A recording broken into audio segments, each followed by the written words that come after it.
Ela nasceu no Rio de Janeiro, mas tem cidadania dupla. Tem também cidadania italiana pela origem da sua família, que veio da Itália para o Brasil. Aos 6 anos de idade, Cláudia Cataldi escreveu esse livro aqui, O Sol que Queria Nascer de Noite.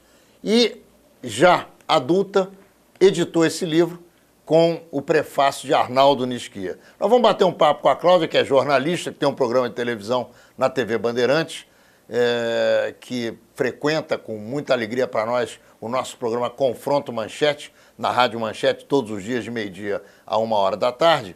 E sempre é importante conversar com a Cláudia, porque ela tem respostas, ela conhece os assuntos e, mais do que isso, ela é muito inteligente. Tudo bem contigo, Cláudia? Que prazer, Ronaldo. Tô adorando estar aqui. Você sabe que é uma honra enorme, sou sua fã de carteirinha, não só daqui, como acompanho o seu programa, seus espectadores, os seus ouvintes, nessa atividade tão empenhada que você tem todos os dias, né? Você é um verdadeiro guerreiro da sociedade. Eu que tenho que te dar os parabéns, estou maravilhada, obrigada de estar aqui, uma honra enorme. Alegria nossa, Menorá na TV entrando no ar mais uma vez.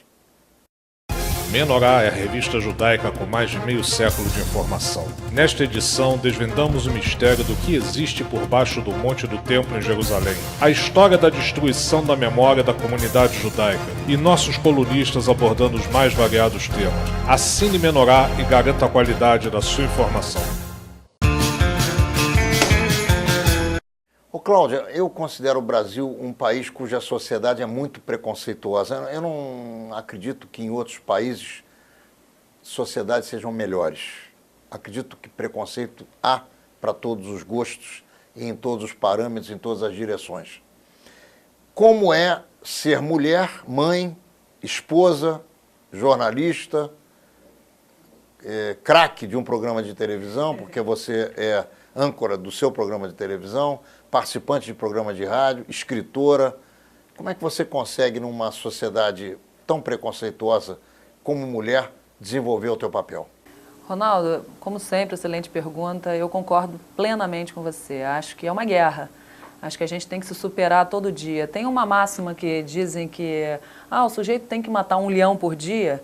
Eu acho que as mulheres vencedoras, como você está me atribuindo esse título aí, a gente tem que matar uma quantidade grande de leões, não é um só não, porque você tem que realmente conseguir sobreviver a isso, né? Provar que você é boa, porque se você ainda for magra, que ainda tem esse detalhe, que é um valor na sociedade contemporânea, você ainda tem que provar que você é capaz, que você é inteligente, porque e as mulheres que estão nos assistindo, elas sabem que isso é verdade. Quando a pessoa tem uma forma, e você vê várias governantes que têm assim, um jeito menos vaidoso de ser e tal, eu acho que fica até mais fácil.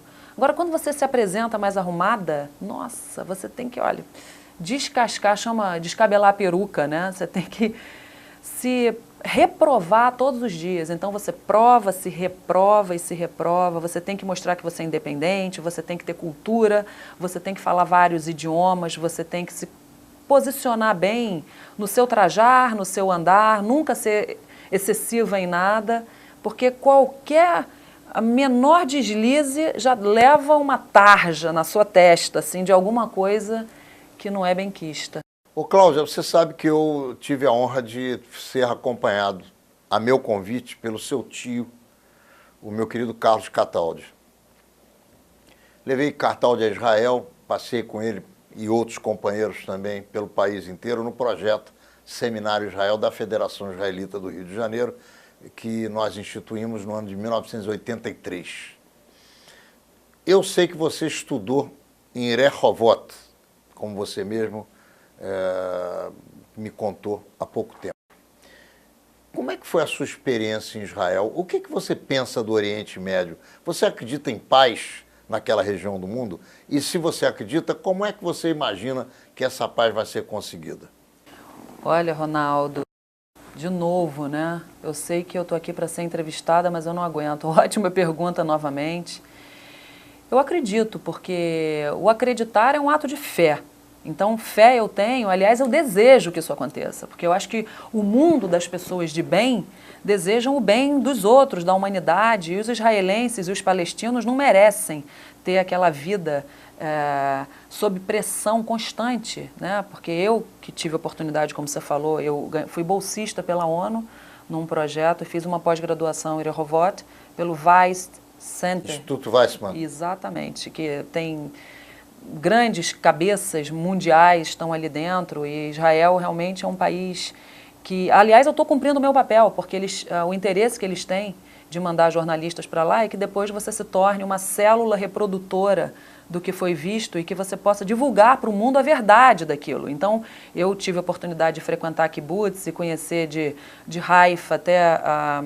Como é que chama aquela... Eilat, exatamente, aquele lugar de diversão, né, que deveria ser belíssimo. Passei por tudo, por Masada, pelo Kinneret, pelo Yam HaMelech. Conheço aquilo não tão bem quanto você, mas... Não, conheço muito bem, sim, como é que não? Conheço bem, própria Tel Aviv, Jerusalém, adorei, fui muito bem recebida, mas o que eu vi ali, eu vi um ódio muito grande, sobretudo da parte palestina. Me chamou muita atenção ver que o governo israelense bem-vinda os palestinos. E há palestinos no próprio exército de Israel, eles fazem parte, eles estudam nas universidades, eles andam, eu chego até a me arrepiar de ver... Você está falando dos árabes israelenses, os árabes que têm passaporte israelense, cidadania israelense, que são originais da então Palestina, é disso que você está falando. Esses árabes que são cidadãos do país Israel. Isso.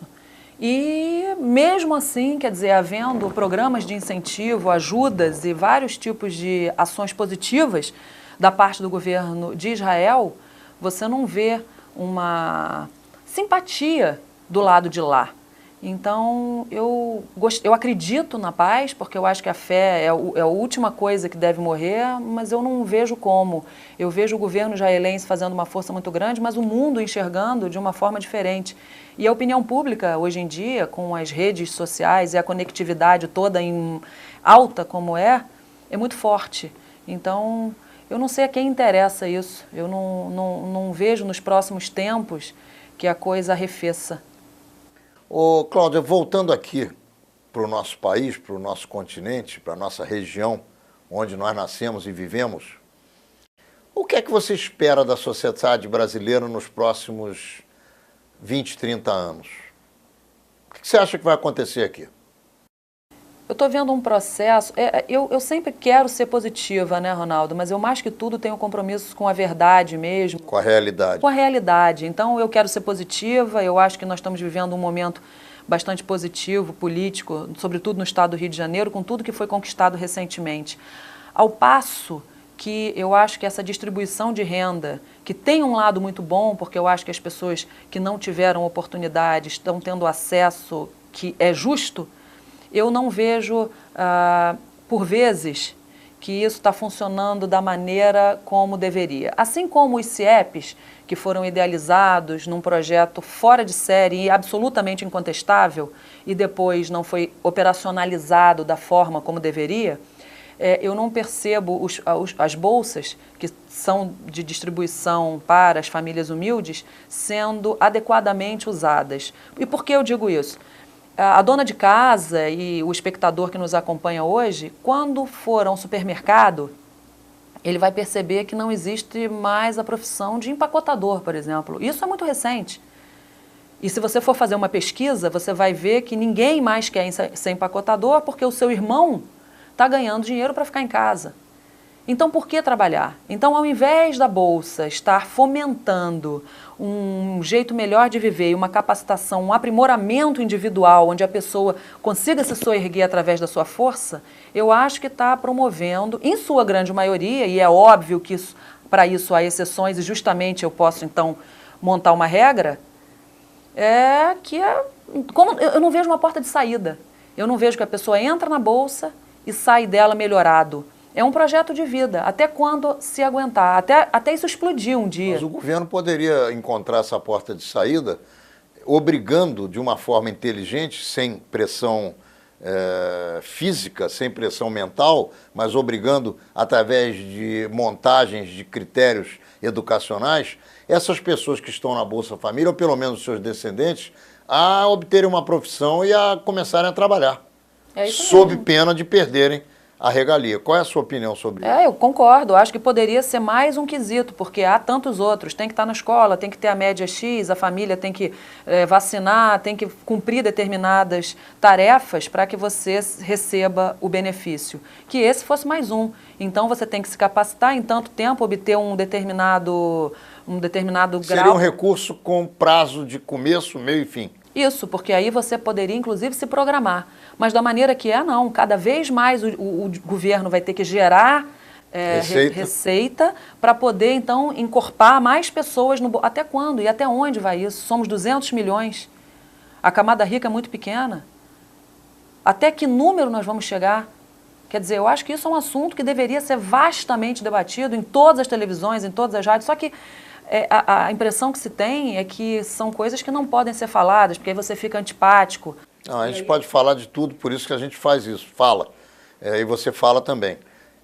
Você frequenta o nosso programa Confronto Manchete, que é um programa de rádio diário, com vários assuntos sendo discutidos, a cada dia um tema diferente e uma motivação diferente. Por que é que você acha que existem poucos nichos dessa natureza na imprensa brasileira? Eu acho que é falta de coragem, sobretudo. Eu acho que é falta de coragem, porque você pode dizer assim, mas os programas precisam ser financiados e o patrocínio. Eu acho que há patrocínio para tudo. Se você fizer um programa bem produzido, com conteúdo, com bons convidados, e você tiver... Eu acho que a cultura é o caminho sempre. Então, fala-se muito, educação é óbvio, a educação. Você tem que ter estofo para quando te apertarem, sair alguma coisa. Esse é que eu acho que é o valor que se tem. Quando você tem uma cultura arraigada, que foi construída por você mesmo, quer dizer, você não veio de uma família ou casou com alguém, você tem a sua trajetória montada por você, você tem um grau de improviso muito grande. Eu acho que é o seu caso. Você consegue, então, levar a personalidade no seu programa, você consegue falar coisas indizíveis, todo mundo fica boquiaberto. Eu vejo que as pessoas que telefonam, que eu te acompanho, participo com muita honra, até... É muito, muito honroso para mim fazer parte da sua equipe lá. E eu acho que as pessoas que te telefonam e que participam ficam boquiabertas, falam, nossa, esse cara Não vou nem dizer o que dizem, né? Porque tem o jargão popular, esse cara é maluco. Não é isso, é um cara corajoso. Eu acho que é uma pessoa que faz falta. Acho que você é um sujeito que realmente tem um espaço bom na sociedade conquistado por você mesmo. Como é que você avalia as produções de televisão nesse momento, em que coisas como nós fazemos, por exemplo, como você faz e como eu faço, são substituídas por filmes americanos, por desenhos animados, por atividades completamente dissidentes dos horários em que elas são praticadas, e nós muitas vezes perdemos espaço. Como é que você vê isso? Eu acho que a gente está vivendo uma hipocrisia enorme em todos os sentidos. Infelizmente, ruim para todos. Perdem todos. Nós estamos todos no mesmo patamar. Antigamente existiam algumas diferenças, ou para mais ou para menos. Hoje em dia não, regulou todo mundo. Então, acho que a sociedade perde como um todo, porque eu acho que os olhares e os ouvidos foram acostumados para menos. Então, o próprio espectador, ou o próprio ouvinte, ou o próprio leitor, quando se trata de mídia escrita, já espera uma qualidade inferior. Então, quem produz acima, o sujeito nem está preparado, ele fica enjoado daquilo, é conteúdo demais. Eu acho que a gente virou um país muito da cervejada. Nada contra a cerveja, não tenho nada contra. Direta, é preconceito, estou com preconceito nenhum, eu acho que é só demais. Tudo demais mata, até água, até amor. Se você regar a planta o dia inteiro, ela morre afogada. Se você der amor demais, o sujeito não aguenta. Então, eu acho que as coisas tinham que ter uma medida um pouco maior. Então, assim, nada contra o programa de fofoca, que na medida da vida tem que ter um pouco de fofoca, um pouco de cultura, um pouco de entretenimento, mas tem que ter um pouco de cada coisa. Não, é só fofoca, só quer saber quanto de silicone que a sujeita botou, quanto que ela tirou, quanto substituiu, quem casou, quem separou, quem fez. Agora, conteúdo real, que aí você se nutre daquilo e se torna verdadeiramente independente, se torna uma pessoa segura e, portanto, até atraente. Que eu acredito que uma pessoa segura é uma pessoa feliz, mais atraente, mais benquista aos olhos dos outros. Então, assim, se a pessoa que não gosta de estudar soubesse o quanto é libertador estudar, ela ia sentar 1 horinha por dia para ler, fosse o que fosse. Estudar não é caro. Fala-se muito em dinheiro aqui, dinheiro, mas é caro, eu não tenho. Existem bibliotecas públicas, existem bancas de jornal que você poderia até pedir, senhor, posso ler aqui? Duvido que o jornaleiro se negasse a ver uma pessoa querendo se melhorar, não sei, maneiras criativas há. O pessoal arruma jeito de dar golpe em banco, não vai arrumar um jeito de ler um bom livro? Não é verdade? Eu não tenho a menor dúvida, você tem toda a razão. Nós estamos encerrando o primeiro bloco de Menorá na TV com Cláudia Cataldi. Nós já vamos voltar, já voltamos e vamos continuar conversando agora sobre esse livro. Como é que Cláudia Cataldi, aos 6 anos de idade, escreveu um livro que ela veio editar já adulta. Já voltamos. Cláudia Cataldi, antes de conversar sobre o teu livro, eu quero saber como foi a sua experiência cubana. Nós sabemos que você morou na Habana Vieja e provavelmente deve ter entornado um ou outro na Floridita. Então, pergunto a você se você passeou muito no Molecón. Eu, por um acaso, até não entornei, porque eu não gosto de álcool. Eu devo ser uma marciana, porque o Somos mundo... dois. É mesmo, ó, 2 em Marte, então já aí. não estou mais só. Porque o mundo é louco por álcool, né? Você sabe que o Rio de Janeiro é o campeão de hectolitro por cabeça, quer dizer, por unidade de pessoa. É o Por isso estado... que a lei seca dá certo aqui. Basta sair na rua que pega meia dúzia de fregueses. É inacreditável como se bebe. Aliás, só se descer as ruas da cidade é facilmente perceptível. Mas foi assim, eu aos 16 anos fui morar nos Estados Unidos, a minha família foi se reduzindo, infelizmente, né? E aí eu fui morar nos Estados Unidos, de lá eu aprendi inglês e tive a oportunidade de morar na Europa. E da Europa eu fui morar no México, onde eu montei em parceria com uma pessoa, um sócio, uma empresa de telecomunicações. Então a gente fazia em Cancún, no México, a gente montou uma empresa que é uma coisa original, não vou gastar o tempo explicando as minúcias, mas a gente fazia chamadas a cobrar. E a época que não havia telefones celulares com a fluidez que há hoje, era um sucesso. E aí, quando eu ganhei uma quantia suficiente, eu resolvi então conhecer um pouco melhor e melhorar por dentro. Fui a Cuba, então, já tendo uma quantia razoável, o que em Cuba significa ser arquimilionário. Porque com $1.000 lá, você sabe bem disso, você é rei. Então, eu, a priori, me hospedei no Hotel Nacional de Cuba, que seria o correspondente ao Copacabana Palace aqui.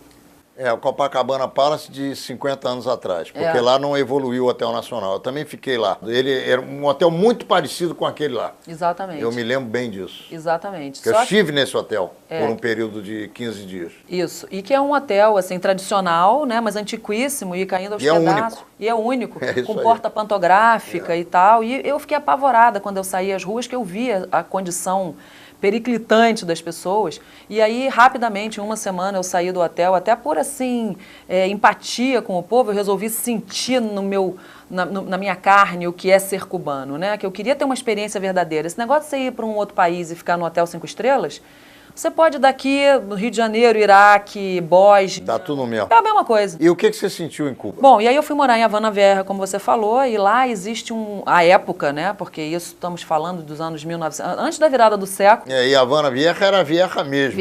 Vai ser Vieja lá no inferno. E à época, havia rodízio de iluminação. Então era como se fosse, nós estamos num bairro, esse bairro hoje será contemplado com energia, e no dia seguinte não, e havia 2 canais de televisão, um passava a Revolução o dia inteiro, o outro era Escravizaura, daí o sucesso dos brasileiros. A Lucélia Santos e Companhia Limitada. Justamente, e das brasileiras. Então você andava pela rua, era um sucesso absoluto, ia naqui e tal. E eu comecei a trabalhar com assistência social, que é uma coisa que eu acho absolutamente encantadora e que preenche a alma de qualquer ser humano. Você trabalhar com responsabilidade social, com comércio justo, com reciclagem, com a consciência de que o mundo é vivo e que ele pulsa. Então, ali foi assim, até a fase embrionária, que eu, dentro da minha especialidade profissional, voltei para o Brasil e quis montar um programa que, ao contrário desse viés que nós havíamos comentado no bloco anterior, do sensacionalismo, de eu usar a minha capacidade para colocar... quanto de silicone você botou, tirou, e a prótese peniana que você está usando, esse tipo de papo, eu mostro que as empresas fazem de bom pela sociedade, aonde que elas revertem um pedaço da sua arrecadação, dos seus lucros, para melhorar o entorno da comunidade, aonde pessoas físicas, individuais, né, pegam um pedaço do seu salário e devotam a fazer o bem ao próximo. E reticências, que é o meu trabalho atual, como você bem sabe. Muito bem. E o sol que queria nascer de noite? Isso daí, esse livro é a coisa mais interessante, porque quando eu tinha 6 anos, eu estudava numa escola em regime de semi-internato, e eu tenho 41 hoje, e o ensino era bastante diferente do que é hoje, né? Você sabe disso, era bem mais rígido. A gente, quando o professor entrava na sala de aula, a gente levantava, cantava o hino da França, era o Notre Dame de Sion de Petrópolis. Então a gente falava francês à época no colégio, era outra coisa, eu ia com blusa de prega. A moda dos anos dourados do Instituto de Educação, que tem aquele rigor que você tinha, que eu gosto, que eu acho que a disciplina é parte da vida, fundamental. Quem não tem disciplina não consegue se organizar para ser nada, para fazer nada. E aí eles fizeram como um projeto educacional, cada aluno escreveu um livro. E eu escrevi o meu modestamente, fiz as ilustrações, todas pueris, naif, né, sem perspectiva, coordenado pelas freiras, e o livro ficou na minha casa todos esses anos. Aí eu, tardiamente, resolvi me casar, tive o primeiro filho, e 1 ano depois tive o segundo filho. Então eu tenho um filho nascido em 2008 e um em 2009. Quando eu me vi com 2 filhos, recém-parida, os 2 chorando, um com 1 ano, o outro recém-nascido, querendo mamar, desesperada em casa, ainda gorda, porque essa história de que a sujeita sai... Ah, mas a Cláudia é magra. Pois é, mas sai do hospital gorda, não é verdade isso que se vê por aí, né? Que você sai bem cantando, pulando, você sai toda troncha. E aí eu falei, meu Deus, os 2 em casa chorando, o que eu faço? Já tinha feito de tudo, já tinha contado o Chapeuzinho Vermelho, a Branca de Neve, todas as fábulas que todo mundo conhece.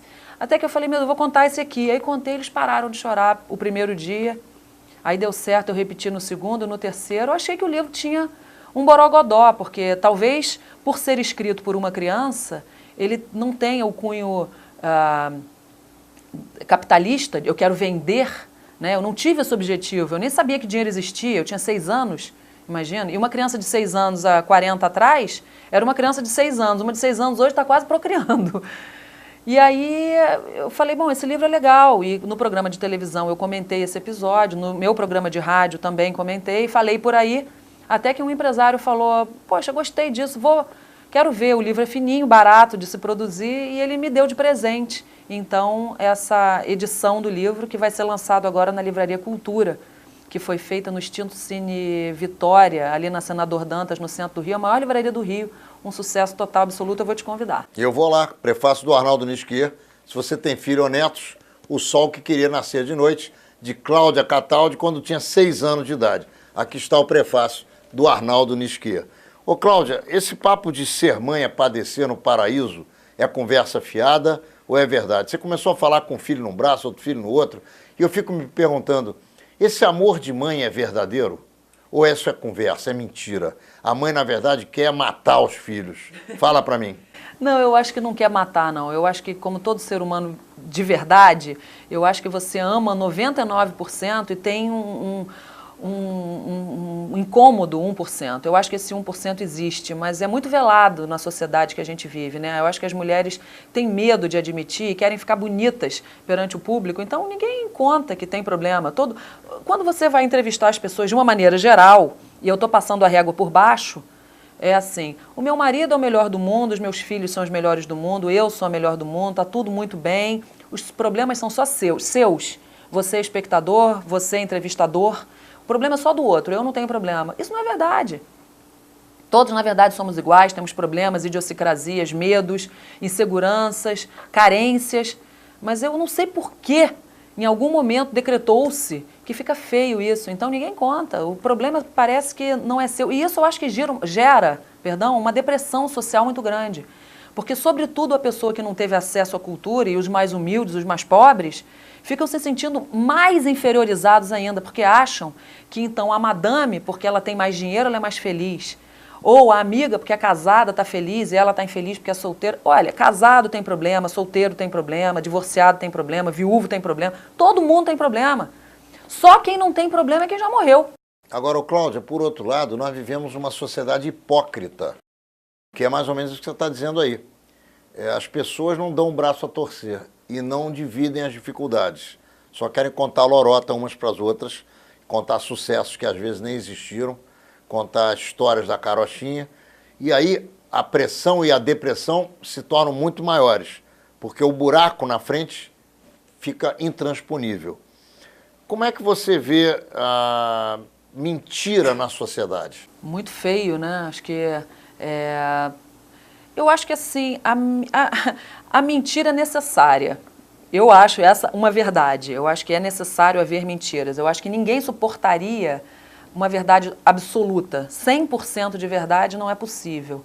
Mas 100% de mentira também não é. Então, a moderação é o caminho. Então, eu acho que está pendendo para mentira demais. Como eu falei, as pessoas querem se mostrar muito melhores do que são em relação a tudo. Então, no que tange a ser mãe, por exemplo, nós vemos várias pessoas notórias, pessoas que apresentam programas de televisão, pessoas que são da mídia, que fazem vários tipos de trabalho, teledramaturgia, teatro. Todas as mulheres que têm filhos saem da maternidade zeradas, como se aquele filho não tivesse saído do ventre delas. Isso não é uma verdade. Isso inibe ou deprime quem não consegue ser assim e não tem o alcance de entender que houve alguma intervenção. Ou tomou um hormônio, ou já combinou com o obstetra fazer um negocinho ali, já puxa um pouco mais e já corta ali na hora mesmo, já aproveita o ponto, ou dá uma lipoaspirada, ou, como falei, toma um hormôniozinho, um GH, ou toma o outro negócio.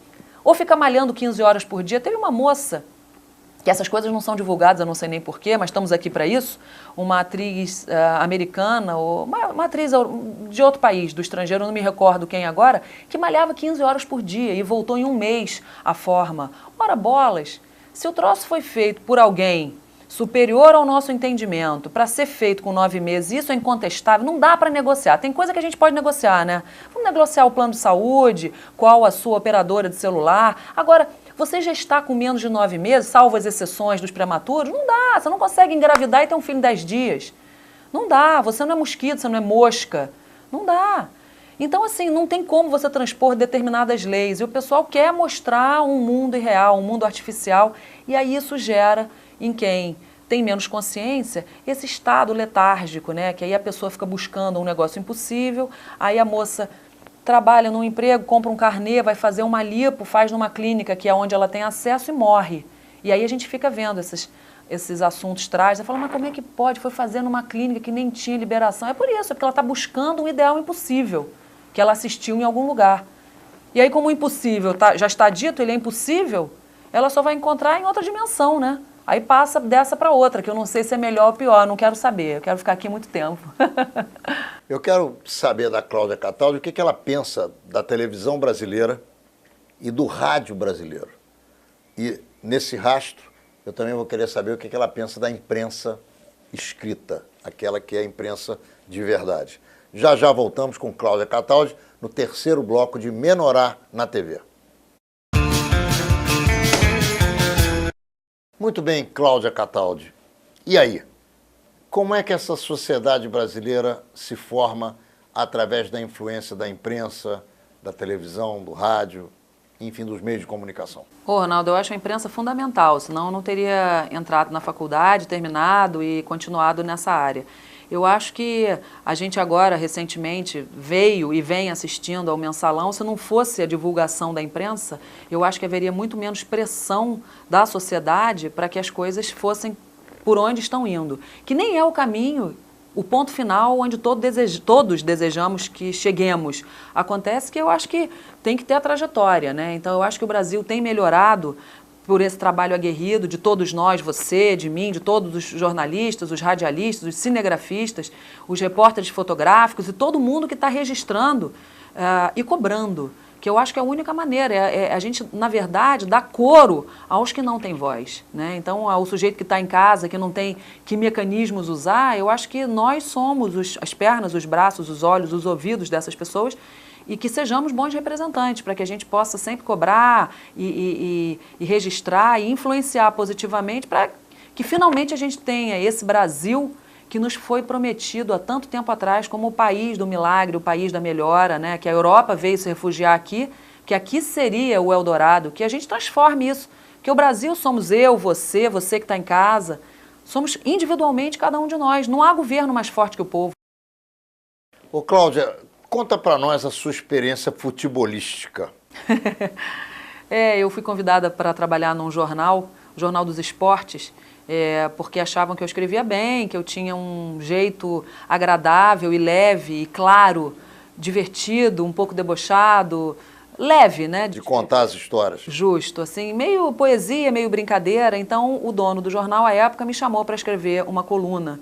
E o espaço que havia disponível era a coluna de esporte. E você era especialista em futebol, né? Zero, ao contrário. Eu não entendia, não sabia a diferença de um impedimento para um tiro de meta. Mas a bola você sabia o que era, A bola, pelo menos. a bola eu tinha... Você tinha uma noção. Eu achava que ela não era quadrada. Tá certo. Mas como pessoa empenhada que sou, e aí fica o exemplo também, que eu acho que a gente tem que deixar na vida, né, boas histórias e bons exemplos, eu então me instalei, entre aspas, dentro do Maracanã, e comecei a estudar. Eu ia toda quarta, todo sábado e todo domingo, assistia aos jogos e ficava o mais próximo dos vestiários possível para poder pegar ali as últimas notas, participava das coletivas, e ia aos treinos, e ia aos clubes. Você tem uma ideia, eu fui me enfiar no Miguel Couto, que na época era um time de terceira divisão, que era num bairro dentro de Nova Iguaçu, e até o Julite Coutinho, que Deus o tenha, que já passou... Foi presidente do América e da CBF. Justo, ele comprou esse time e pelo meu empenho ele até me convidou para trabalhar para ele. Eu fui ao exterior fazer algumas negociações por conta de ter morado em outros países, então você vai somando várias dimensões da sua carreira e aí isso foi desmembrando em outras ações, né? Mas acabei aprendendo um pouco, sou longe de ser expert, mas consegui escrever bonitas colunas, ganhei prêmios por conta disso, de jornalismo esportivo, do qual eu tenho muito orgulho. O consulado italiano me outorgou um prêmio, fui receber o prêmio em Roma até, por conta de colunas que houve bastante repercussão à época. E depois o jornal me chamou para escrever a coluna social voltada para o esporte, onde eu entrevistava os atletas e já tinha mais uma área que já era mais orgânica. Mais chegada a você. Justo. Você torce por algum clube? Eu torço sim.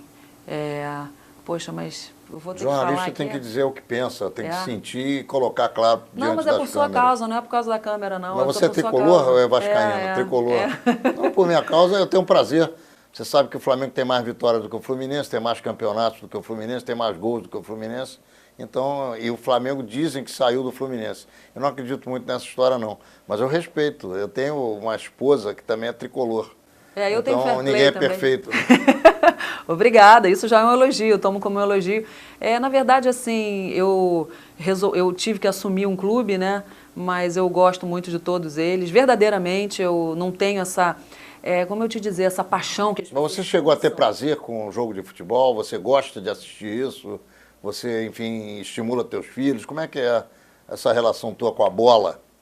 Eu gosto muito da bola, mas eu acho que existe uma coisa por trás dos clubes que não me agrada tanto, e ao escrever as colunas e... Que são os maus dirigentes, provavelmente. E aí tem uma coisa financeira, uma coisa de compra e uma coisa de manipulação que eu descobri, assim, verdadeiramente, não é assim um cheiro, é uma certeza absoluta. Então aquilo... Tem gente que vai para dentro do clube para se aproveitar, é isso que você está querendo dizer? Tira um pouco da graça, isso aí tira porque a graça. Se é uma competição, então quando você descortina e vê a coisa como ela é, tira um pouco da fantasia, né? Aquilo ali é feito para que você se envolva verdadeiramente. Uma vez você sabendo a verdade da coisa, cadê o envolvimento? Então eu fiquei um pouco cética, não por falta de amor, por falta de romance, ou porque eu seja pouco fantasiosa. É o contrário, eu sou repórter investigativa, então você me dá um assunto, eu vou a fundo nele. Se ele for muito bom, você vai ter em mim um instrumento de repercussão e capilaridade daquele troço.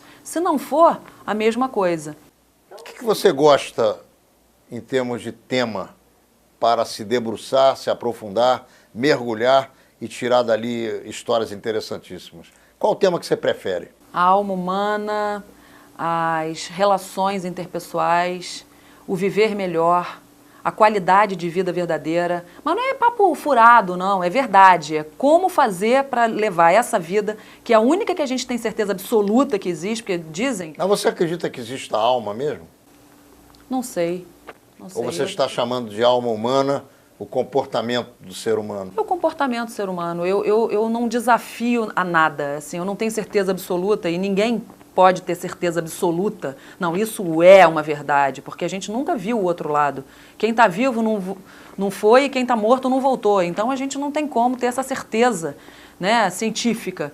Então eu acredito em tudo. É uma maneira leve e eu acredito nessa emoção, na amizade, na parceria, na alegria, no viver bem. Qual é a nota que você dá para o comportamento do brasileiro médio? Poxa, o brasileiro médio eu dou de 5 para baixo, porque eu acho que tem esse espírito do levar vantagem, do farinha pouca, meu pirão primeiro, que quando feito de uma maneira igualitária pela sociedade, vira uma bagunça. Todo mundo quer estacionar no lugar errado, todo mundo quer urinar na rua, todo mundo quer jogar o seu chiclete no chão ou escrever dentro do banheiro. Quando isso é feito por 200 milhões de habitantes simultaneamente, vira uma bagunça. Então, enquanto a gente não tiver a consciência de que cada um individualmente tem que fazer a sua parte e melhorar, a gente vai ficar medíocre, que é a média. A gente tinha que ser o melhor povo do mundo. Somos bonitos, alegres, fortes, o melhor clima do mundo. Um país rico, enorme, de dimensões continentais, que falam o mesmo idioma. Você vê a Itália. A Itália cabe dentro de alguns estados do Brasil e fala 22 dialetos, ninguém se entende. A Europa inteira cabe dentro do Brasil. Pois é. E a gente, todo o Brasil fala português, circundado por países de língua espanhola, com praia, com sol, com montanha, com clima frio, com clima quente, vários microclimas. Aqui dá tudo, tem terra vasta, sobrando, espaço para todo mundo, um dinheiro que não é o mais caro do mundo, emprego hoje sobrando, ninguém pode reclamar de falta de emprego, acabou aquela escassez de emprego outrora vivida. Então, ouvindo você, eu vou chegar à conclusão que falta educação para o nosso povo, é isso? Ah, sem dúvida. Sem dúvida. Acho que falta educação e falta empenho individual de cada um, porque cada um pode buscar. Por menos que tenha, você tem como buscar. Eu também acredito que as pessoas, não é nem que não gostem de buscar, mas elas têm muita dificuldade através dos maus exemplos que receberam na maioria dos casos. Ou seja, para que você tenha um vitorioso, você tem inúmeros que não saem do lugar, que não buscam o sucesso, que não tem interesse em escavar um caminho para que a própria possibilidade de vencimento, de ganhar, de vencer, de produzir, apareça. Eu acho que houve, em algum momento da história da gente, um estímulo à preguiça. E isso se estabeleceu de uma maneira histórica entre nós. Então, assim, alguém tem que fazer por mim.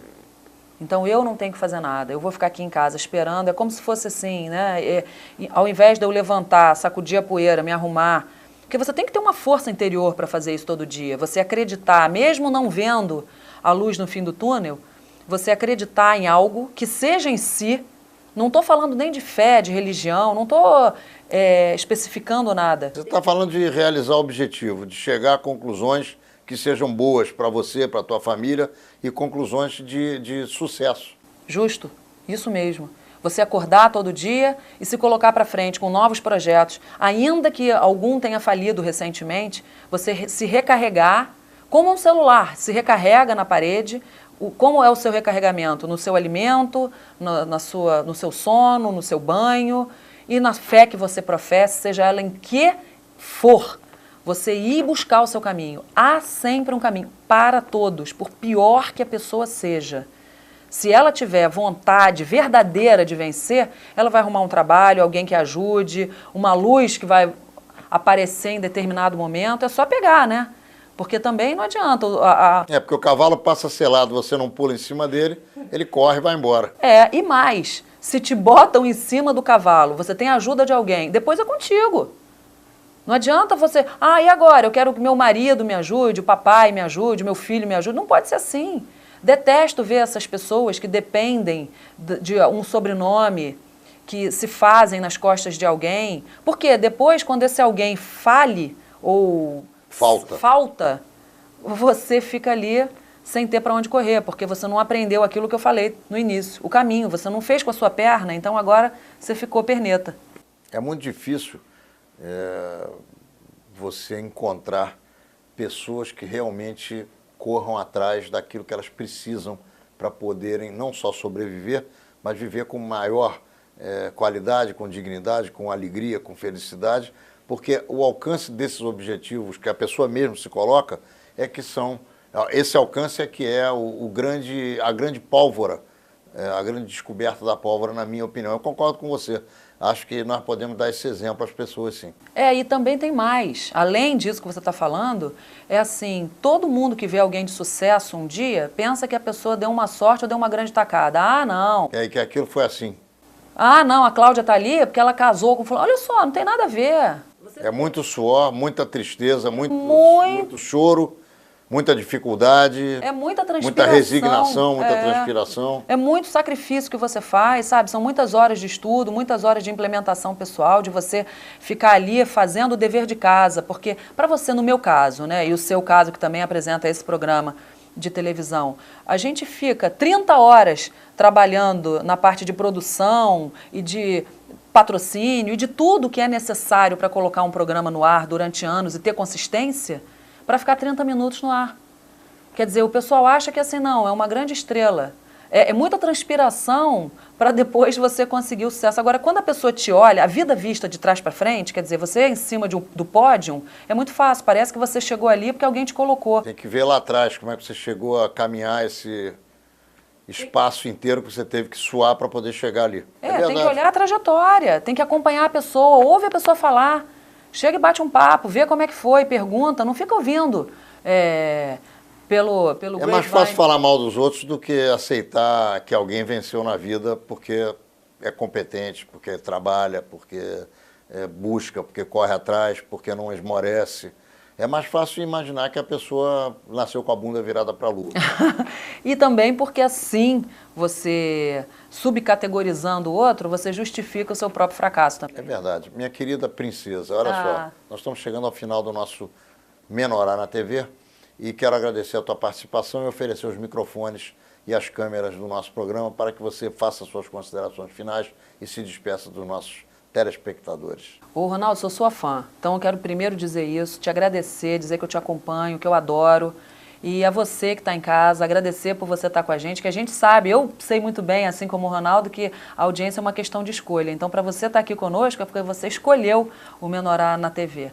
É uma honra, e um orgulho muito grande estar aqui, podendo dividir com vocês um pouco das nossas opiniões, da nossa trajetória e tentando sempre estimular quem está em casa e que está um pouco deprimido, achando que não há caminhos, que as coisas estão um pouco turvas, que há caminhos para todos. Queria que você, além de finalizar, e eu não quero que você esqueça, eu queria que você dissesse quais são os canais de rádio e televisão onde você está e quais os horários em que você se apresenta.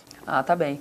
Eu trabalho na TV Bandeirantes, apresento Responsabilidade, que é um programa que trata das ações positivas que existem no estado do Rio de Janeiro, mostrando sempre uma esperança às pessoas, que a vida está melhorando, que a gente vê ações silenciosas de pessoas que não são famosas e a gente divulga esse tipo de coisa. O nosso programa de rádio é na Rádio Fluminense, do Grupo Fluminense de Comunicação, que é a 540M, é diário. O programa de rádio é diário, de 4 às 5 da tarde, no 540M. E o programa de televisão, aos sábados, 7h30 da manhã. Ronaldo já esteve lá conosco e eu também participo do Confronto Manchete, que é 760M, às terças-feiras, onde o Ronaldo brilhantemente toca o assunto sobre sexo com muita coragem e bravura. Quero agradecer a vocês, deixando o nosso site. Um beijo fraterno e shalom.